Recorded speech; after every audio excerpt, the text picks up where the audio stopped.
নমস্কাৰ, মই দিগন্ত ভাইটি। বন্ধুসকল, কংগ্ৰেছ আৰু বিজেপিৰ ফলীয়া কিছুমান অন্ধভক্ত আছে। এই অন্ধভক্তসকলক মই আজি উত্তৰ দিম। প্ৰথমতে এইটো ভিডিঅ' চাই লওক অকণমান।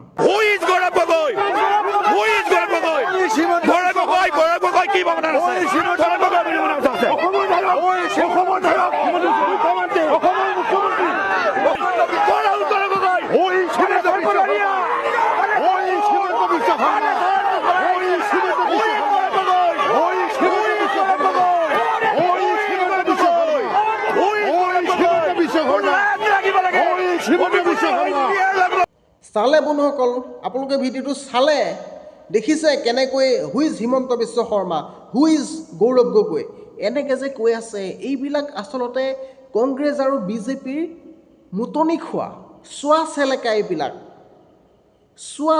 এইবিলাক তাৰ বাহিৰে অইন একো নাই। কাইলৈ পঢ়িলে যদি হিমন্ত বিশ্ব শৰ্মাটো এনেও হৈ আছে এতিয়া মুখ্যমন্ত্ৰী, কাইলৈ পঢ়িলে গৌৰৱ গগৈও যদি জিকি যায়, এইকেইটাক লেওৰা দেখাই দিব, মুতি দিব ইহঁতৰ মুখত। মুতি দিব বুলি ক'লোঁ মই। তোৰ নিচিনা লেওৰা এটাক কেলে মই খাতি নকৰোঁ, এনেকৈ ক'ব। আজি মিছাই ইমান কাজিয়া কৰি থাকিবলৈ কিহৰ দৰকাৰ? আৰে জিকি থাওক না, কংগ্ৰেছ জিকে, বিজেপি জিকে, কি জিকে জিকি থাওক। তহঁতৰ কি এটা লাভ হ'ল? কিবা লাভ হ'ব নে লোকচান হ'ব? এনেই মিছাই এইবিলাকত ঘূৰি লাভ নাই, গম পাইছা নাই? কাৰোবাৰ মনত কংগ্ৰেছ সোমাই আছে, সি কংগ্ৰেছত দিব।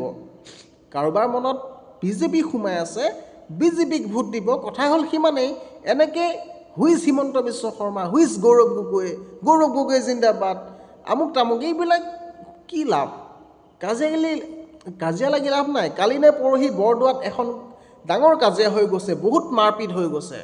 আমাৰ গাঁৱৰ ৩-৪জনক ইয়াত দাঁত ভাগি দিছে, নাকৰ বান্দুৰি এৰুৱাই দিছে বিজেপি আৰু কংগ্ৰেছৰ মাজত। এনেকৈ কি মানে এইবিলাক? আচলতে কি বিচাৰে আপোনালোকে? লাভ নাই নহয়, একো লাভ নাই, গম পাইছে নাই? বিন্দাছ থাকক। কাৰোবাৰ মনত, আপোনাৰ মনত যদি আপুনি যদি মামাক ভাল পায়, মামাক আপুনি ভোট দিব পাৰে, গৌৰৱ গগৈ ভোট দিব পাৰে, দুইজন ভালে মানুহ, ভোট দিয়ক। যাকে মন যায় তাকে দিয়ক। কিন্তু কাজিয়া পেচাল লাগিবলৈ কি দৰকাৰ? কাজিয়া পেচাল কেতিয়াও নালাগিব, গম পাইছে নাই? এইবিলাক বহুত বেয়া কথা। এইবিলাক ইলেকশ্যনৰ লাইনত আপোনালোকে নাজানে ইলেকশ্যনৰ লাইনটো কেনেকুৱা। আপোনালোকে ফূৰ্তিৰ বাবে এইবিলাক কাম কেতিয়াও নকৰিব। নিজৰ জীৱনটোৰ কথা চিন্তা কৰক।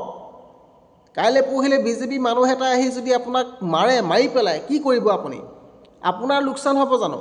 আপোনাৰ ঘৰখনৰ লোকচান হ'ব।